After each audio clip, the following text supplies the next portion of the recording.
Have you ever gone silent when it mattered most? Walked away from a conversation only to think, oh my God, why did I say that? Or feel like your message got completely lost in translation? Well, my friend, you are not alone and you're in the right place. Welcome to Breaking Bad Communication, where we challenge the habits, headspace, and hangups that keep you from being heard. My name is Kathy Riley. I'm a communication strategist and the founder of the Clarity Code, and your guide with over 25 years in the courtroom and another 20 as an entrepreneur, speaker, and trainer. This podcast is your real world playbook for mastering tough conversations, building unshakable confidence, and showing up with the kind of clarity that changes everything from boardrooms to break rooms to your very own backyard. So put your seatbelt on, my friends. Today we're going to talk about Breaking Bad together. And today we wish to focus on the foundation of communication. It's about what's said, what's heard, and what's in between. Okay, that's the framework. There are three steps to communication. And we often break bad. We just miss it constantly. And so let me share with you an example on this. So here I am. This was 30 years ago, and I'm starting to ride horses. Never ridden horse in my life. My one of my besties is like, let's learn how to ride. She had been riding as a little girl.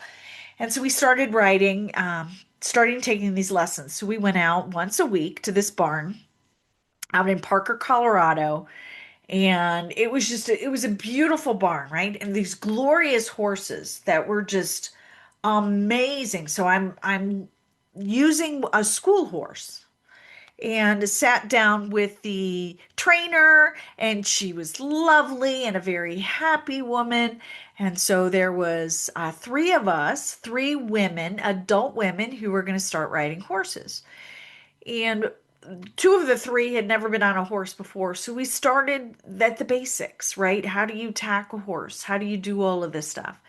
And each day, each week, right, we got better and better about being around horses.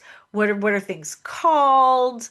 All of this stuff. And I gotta tell you, the one thing about horses, I am now forevermore will be an equestrian. I love horses. I love the smell that, oh my God, I can still smell horses. It's such an amazing experience to be around them. They are truly, they see in your soul. You connect with them on a deeper level.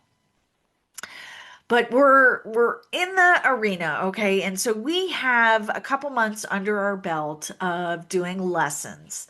And one of the things that you learn first off is right how to sit. It's called your seat, right? How do you sit in the saddle where your legs could be should be, where your weight should be, and basically like your feet, which are on the stirrups, it's like your heels are down and you're putting weight down in your heels. But the best way to describe it, as a trainer said to me, was it's like you're on the edge of the diving board at the pool, like you're going to go off backwards, where you drop your heels down, right? So you're kind of the ball of your foot and your toes are kind of a little grippy, but the weight is in your heel and your heels are down. That is what your legs feel like when you are writing. And this is English. I don't know about Western, but writing English. So you have the weight down in there, allowing you to drop down in your seat and stick to the saddle and all that goodness. So we talk about posting, right? So we've been doing these posting exercises and these 3 point stance, so which is a balance. What 3 point stance means that you are standing up. So 2 points is right leg, left leg, and then you are balanced over the neck of the horse. And well, when you're new like me, you're actually holding on to the part of the horse that's that. Why am I blanking on this? The withers, the mane. You're holding on to the mane. There you go. So we're doing these 3-point stances. And so now that I think about it, this is probably after about 6 months of training and working with horses and all of that. And we're talking about this 3-point stance, post and 3-point, post and 3-point. Got it. All makes sense, right? And so she's leading us up to the jump. And so this is a piece of wood that is put out that's raised about maybe 4 inches from the ground. It's not very high, but it's high enough that any horse that looks at it is going to hop over it versus just step over it. So everything is leading up to this moment. So, Kathy, all right, she tells me, Kathy, go around. Okay, let's go around the arena a couple times. We're going to post and trot, post and trot. So we're posting, we're trotting, and I'm feeling the rhythm. We've got it all going on. We're feeling really, really good. All right, now let's go through and let's do the 3-point stance. So this is part of what you do when you jump. Great. Okay, awesome. So I've got it. I'm pretty strong in my core. I'm holding, I'm balancing. It feels good. I like the rhythm of the horse. We're bonding. It's lovely. And she's like, all right, let's put it together. Take off, go do the jump. Well, this is where it breaks down because connecting the dots is important. And I did not connect the dots, nor did she connect the dots. So I am posting over the pole. So we're trotting and I'm posting and posting just so you know. And if you're listening to this and you're not seeing the video, it's essentially your feet, your weights in the feet, and you're hopping up and down, right? You're doing this, and it's to the rhythm of the horse. So they're driving the rhythm of the post. So you're the speed at which you post depends on how fast they're going.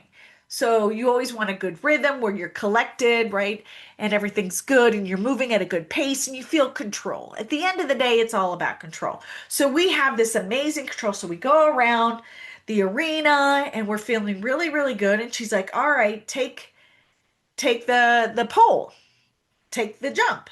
Great. So I line up, I get over it, and I'm posting. So I post over the pole. Now, keep in mind that the horse, they see the pole and they leap up, right? And they hop over, they jump the pole. And what happened was I was posting and I posted up when the horse jumped up, shot me up in the air, probably about 4 feet. I then start moving forward. The horse continues out of my way. So I'm now moving Superman style, and I see the ground, and it's like it was as if it was slow motion. Okay. And I don't know how, but I managed to turn my body. I didn't want to face plant. I've got my helmet on. I'm like, all right. So I was able to let go of everything, turn my body around, and I landed on the ground and kind of slid. The roar of laughter in the room was deafening. It was crazy. And I'm like, what just happened? And that's when the trainer realized that she did not connect the dots for me. I did not know how to connect the dots. That 3-point stance that she taught me was what you do as you approach the jump so that your body absorbs the movement of the horse. So instead of absorbing the horse's movement, it shot me straight up in the air and bam, down it went. And it was funny. I was fine, right? I didn't hurt anything other than my ego. I was a little embarrassed. Thank God, we didn't have cameras back then, or it would have been on there. Probably could have won some money on America's Funniest Videos. But it really set home for me that the lack of communication. So, the other women in there knew the connection. They connected the dots. I did not, and I would not have known it unless somebody told me. I also did not ask, well, explain to me, right? You taught me this and you taught me this. How does this have to do with the poll? I assumed I knew what I was doing. They assumed that I knew what I was doing, and we were both wrong. So, assumptions can really, really break down communication. They can create frustration, right? And in the workplace or even at home, right, within your relationships, they can create anxiety and stress. And so today I want to share with you this strategy within the Clarity Code. This is the 3-step strategy that allows you to step into that. So George Shaw says, the biggest problem in communication is the illusion that it has taken place. And truly, I have been on that side where I thought I knew and it didn't happen. And that was a funny result. But not often are they funny, right? And sometimes people get hurt, right? And sometimes people get frustrated and it gets anxious and anxiety. And that's why part of the reason why I have 25 years in litigation, right? Because people, they blow up and they can't see eye to eye anymore. So, how can we navigate this in a way and prevent miscommunication? So, there's 3 steps to clear communication. And the first step is what's said. Okay, what paying attention to what you say. Okay, and it's about speaking with clarity, intention, and alignment.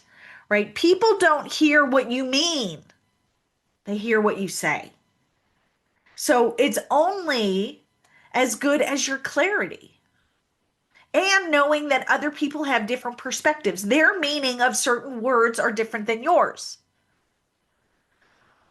So the first thing is to start with the end in mind, right? How do you focus on when it comes to what you're saying? Start with the end in mind. What's the message that you truly want to get out there? How do you want people to feel? What do you want them to do? Start with the end in mind, right? And thinking about that. Then align also your tone, your body and your delivery, because that's the nonverbal communication. Because you can say something and your body says something different, and then it doesn't matter. When it comes to your message, simplify it as much as possible. I say this is the KISS, right?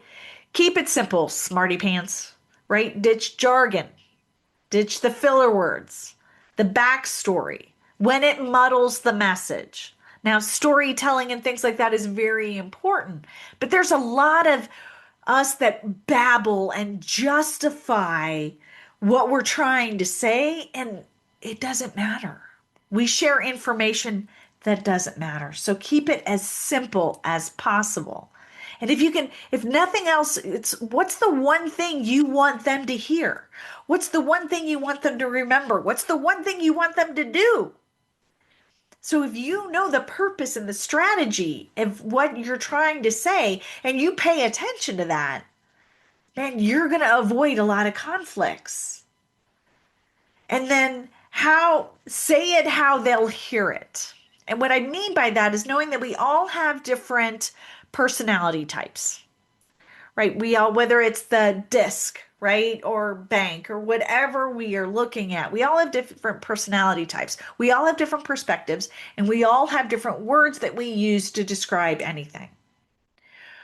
So talk about when you say what you say it with intention and knowing that, like, drivers want bullet points and nurturers want connection and analysis want proof. So speak to their language as much as you do yours. Okay, so how you say what you say matters. So one is to pay attention to what you say. Okay, what you say and how you say it. The second step, number 2, is what's heard. Start paying attention to what's heard. What's heard and understood, my friends. Hearing is passive, but listening to understand, that's the juicy part, right? So it's more than words, and that's true leadership. If you want to step into leadership, don't just listen, understand.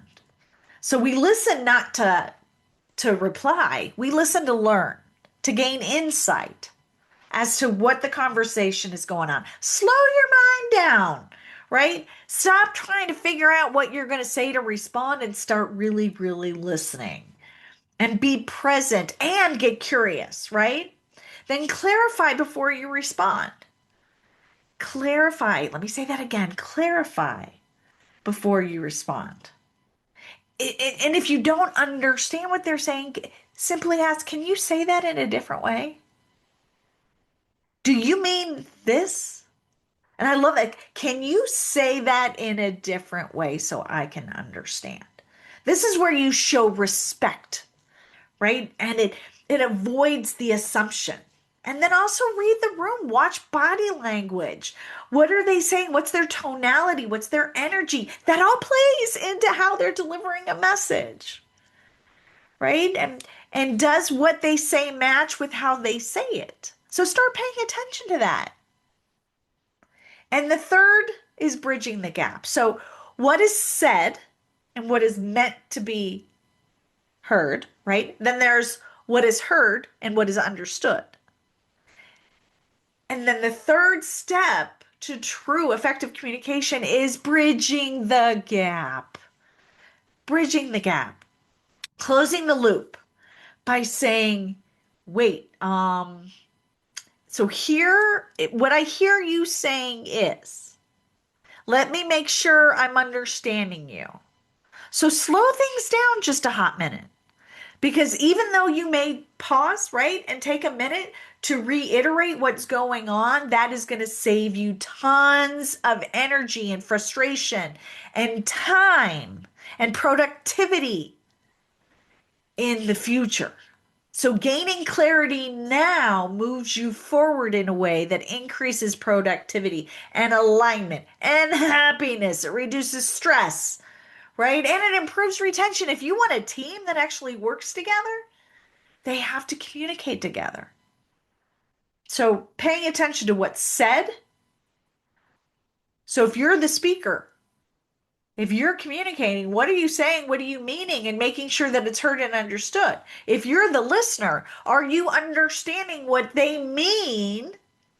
And if you don't, then bridge the gap, which is simply by bridging the gap is asking questions. It's rephrasing it, right? Can you say that in a different way? What I hear you saying is, so the first thing we need to do is, or even saying, all right, we're done with the meeting, right? We've gone through the agenda. We've talking about this. So everyone go around the room and let's talk about what's one thing you're going to do this week. All right. So we've got our mission, vision, values. This is our goal. This is what we're working on. This is our project. Susie, what's one thing you're going to do? Joe, what's one thing you're going to do? Have them reiterate it back. And guess what? If we're in alignment, we're good. But if we're not, now we can bridge the gap. We can bridge the gap. Now, when things get a little frustrating, which I don't know about you, but they do happen, there's a framework that I've talked about before, and that's my PACE framework.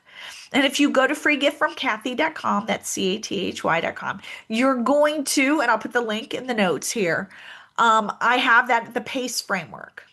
And the PACE, really quick, it works wonders. It absolutely works 100%. I've used this in so many meetings, trainings. CEOs have used it, executives have used it, and I personally have used it when the family's gone out of control.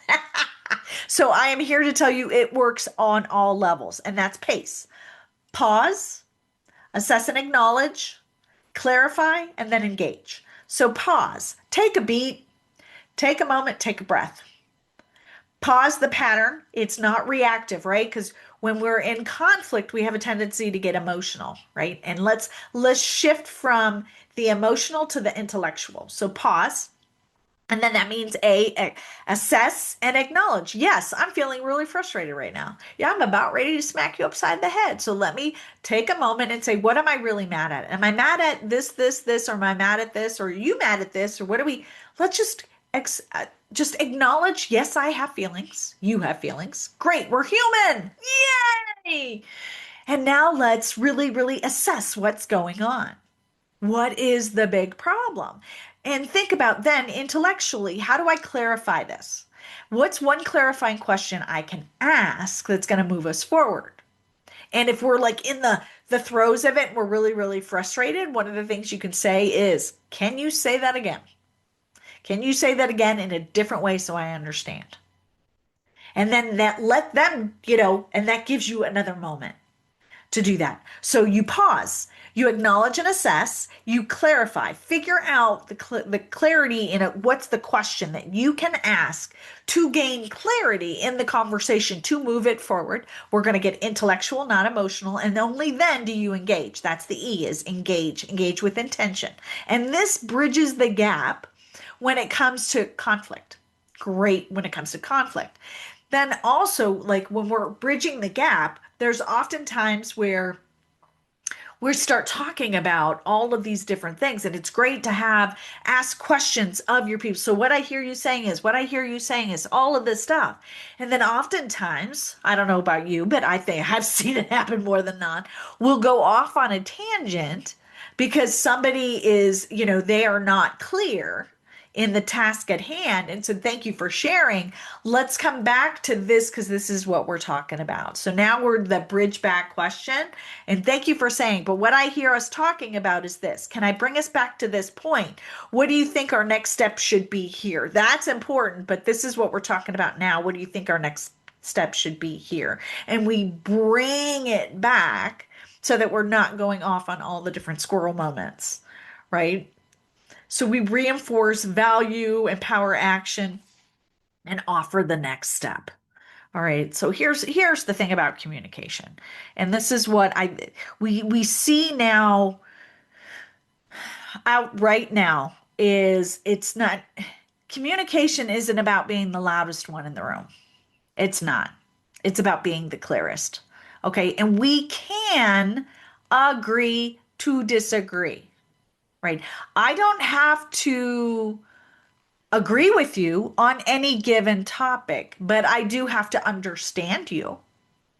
And I can see your point. That's fantastic, right? Thank you for clarification. I can see your point. But what we're doing is this, especially if you're working in a team environment. That's an excellent strategy. We're moving on this. So, or, that's a great strategy. That's a problem for another day. Whatever it is, we can put a pin in it, right? But we can agree to disagree. That's a very interesting perspective. Thank you for bringing that to my attention. And then still move on. Recognize that that person is humans. As humans, we only want to be seen, we want to be heard, and we want to be understood. That's it. It's not that complicated. Whether it's your family, your spouse, it's at work, it's at the grocery store, the cashier that's there. He just wants to be seen and heard as a human. That's all. That's what we want as humans. So paying attention to, am I seeing and understanding and recognizing other humans? Are they doing that to me? And am I following these 3 steps to make sure we're communicating effectively? Because it's not a complicated strategy and framework. It's not, but it requires paying attention. It requires us saying, okay, I can use this framework so that we avoid, let's implement this moving forward.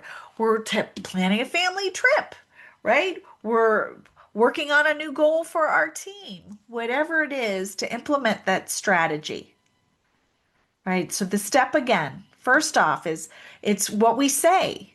It's what we say, gaining clarity on the words that we use, right? And it's paying attention to that, saying things in a way that maybe we can do it in a way because I say I want to paint this blue, but I don't just say blue.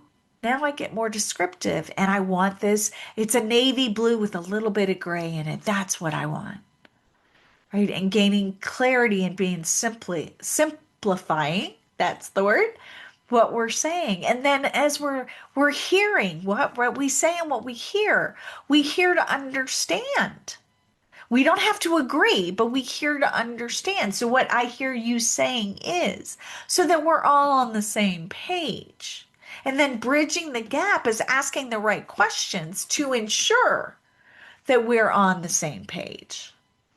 If we're able to step into this communication framework, so many things, so many conflicts would be avoided, so much frustration would be avoided, and everyone would truly be happy. There's a quote, I can't remember who says it, but your quality of life is in direct relation to the quality of your communication. If you want a happy life, if you want a happy workplace, if you want happy communication, if you just want to be happy, learn how to communicate effectively with those in your home, with those at the office, with those out in the real world. This is a strategy that you can use today and always. So thank you so much for spending time with me here and tuning in to Breaking Bad Communication. If today's episode sparked a new perspective or gave you a tool, well, then that's what we are here for. I am honored. Remember, powerful communication isn't about saying more. It's not about being louder. It's about saying what matters with confidence, clarity, and purpose. So tune in next week where we continue to share value, share tools, and break bad together.